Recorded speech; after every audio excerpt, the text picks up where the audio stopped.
Alam nyo ba na ang pinaka-last episode ng Tom and Jerry ay nagpakamatay silang dalawa? Yes, at ito daw ay yung hidden episode or yung deleted episode ng Tom and Jerry.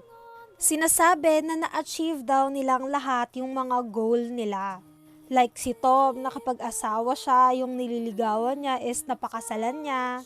Then ganun din naman si Jerry, sobrang naging successful sila, ganon. As in, nagawa nila lahat ng gusto nila.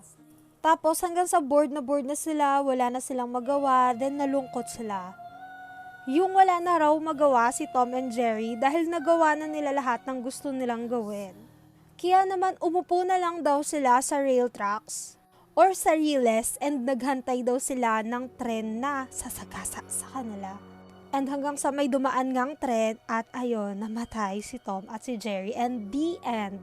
Ayun daw yung pinakadulong episode ng Tom and Jerry. Cute pa naman ng Tom and Jerry, sobrang favorite ko to ng bata ako. Pero mas cute ang Eggy Party ngayon, guys. Kaya kung ako sa inyo, maglaro na rin kayo. Ayaan nyo yung friends nyo or kapatid nyo na maglaro nito dahil super cute nitong mga itlog na ito. Ayan no, at kung gusto nyo rin maglaro nito, nasa profile ko lang. Sobrang saya nitong laruin, nilalaro ko to palagi.